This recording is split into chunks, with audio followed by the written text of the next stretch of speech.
કરુણાલ, આ વિવાદ કોઈ નવો નથી। આ વિવાદ 2018 ને 19 થી શરૂ થયેલો આ વિવાદ છે। જ્યારથી હુડાની જાહેરાત કરવામાં આવી ત્યારથી જ એક વિવાદનો નવો શુભારંભ થઈ ચૂક્યો હતો।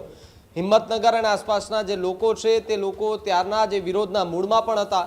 તાજેતરમાં જ અમારા 2-3 મહિના પહેલા જોયું, ચૂંટણી પહેલા પણ એ જ પ્રકારના દ્રશ્યો સામે આવ્યા હતા કે હજારોની સંખ્યામાં ત્યાંના સ્થાનિક લોકો રસ્તા પર ઉતરી આવ્યા હતા અને હુડાને રદ કરવા માટેની લગાતાર માંગ કરી રહ્યા હતા। ત્યારે આખો વિવાદ શું હતો એ જો આપણે સમજવાના પ્રયાસ કરીએ તો શરૂઆતનો સમય લગભગ 2018 થી લઈને 19 નો આસપાસનો મનાઈ રહ્યો છે। ત્યારે હુડા દ્વારા નવા રહેણાંક અને કોમર્શિયલ પ્લોટિંગ પ્રોજેક્ટની જાહેરાત કર્યા બાદ જે જમીન હતી એ જમીન ફાળવણી અને જે લેઆઉટ છે તેની મંજૂરી લઈને પ્રથમ વખત સ્થાનિક સ્તરે સવાલો ત્યારથી જ ઉઠ્યા હતા। એટલે કે જમીનનું લેઆઉટ જ્યારથી બહાર પાડવામાં આવ્યું ત્યારથી ત્યાંના સ્થાનિક લોકોએ વિરોધ કરવાનું શરૂ કરી દીધું હતું। જો કે વિરોધ દરમિયાન ખૂબ ઓછું સમર્થન મળી રહ્યું હતું, પરંતુ જેમ જેમ લોકોને સમજ પડી કે અહીંયા આપણું જ બધું ખરાબ થતું જશે અને આપણું જ બધું અહીંયા જે આપણું ભેગું કરેલી જે વસ્તુ છે એ આપણા હાથમાં નહીં રહે અને જો હુડા લાગુ થઈ જશે તો આપણે ખૂબ મોટી મુશ્કેલીમાં મુકાઈ જશું તેવી સ્થિતિનું એક નિર્માણ જે છે તે સ્થાનિક લોકોમાં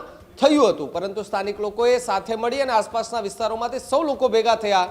એક મિટિંગનું પહેલા આયોજન કરવામાં આવ્યું છે, ત્યારબાદ એક રેલી કાઢવામાં આવે છે। રેલી થકી અલગ અલગ જગ્યાએ આવેદનપત્રો આપવામાં આવે છે અને હુડાને રદ કરવા માટેની રજૂઆતો જે છે તે કરવામાં આવે છે।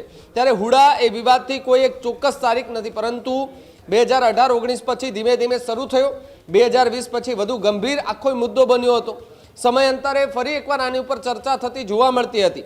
ત્યારે આજરોજ જે હુડાના જે અધિકારીઓ છે તેઓએ સીએમ ભૂપેન્દ્ર પટેલ સાથેની બેઠક કરી। આ બેઠકની અંદર લેખિત બાહેધરી આપવામાં આવી અને આ બાહેધરીમાં હુડા રદ કરવાની ખાતરી આપવામાં આવી છે। આ ખાતરી આપતાની સાથે જ હિંમતનગર અને આસપાસના જે લોકો છે તેમાં એક હર્ષ અને ઉલ્લાસની લાગણી જોવા મળી, ખુશીની લાગણી જોવા મળી કે એ લોકોએ એવું કહેતા હતા કે આપણે જે 2017, 18, 19, 20 થી લઈને આજ 26 સુધી આટલા સમય સુધી આપણે જે લડત લડી છે એ લડતની આજે જીત મળી છે અને જો આપણે વચ્ચે ક્યાંય અટકાઈ ગયા હોત તો આપણે આ જીત કદાચ ન મળી શકત અને હુડા ત્યાં લાગુ થઈ જાત। પરંતુ આટલી મહેનત કર્યા પછી જે રદ થયું છે હુડા એ રદ થતાની સાથે જ હિંમતનગર અને આસપાસના લોકોમાં પણ એક અનેરો આનંદ જે છે તે જોવા મળી રહ્યો છે। હજુ સુધી તમે અમારી ચેનલને સબસ્ક્રાઇબ નથી કરી તો અત્યારે જ ન્યૂઝરૂમ ગુજરાતને સબસ્ક્રાઇબ કરો, ફેસબુક અને ઇન્સ્ટાગ્રામ પર ફોલો કરો।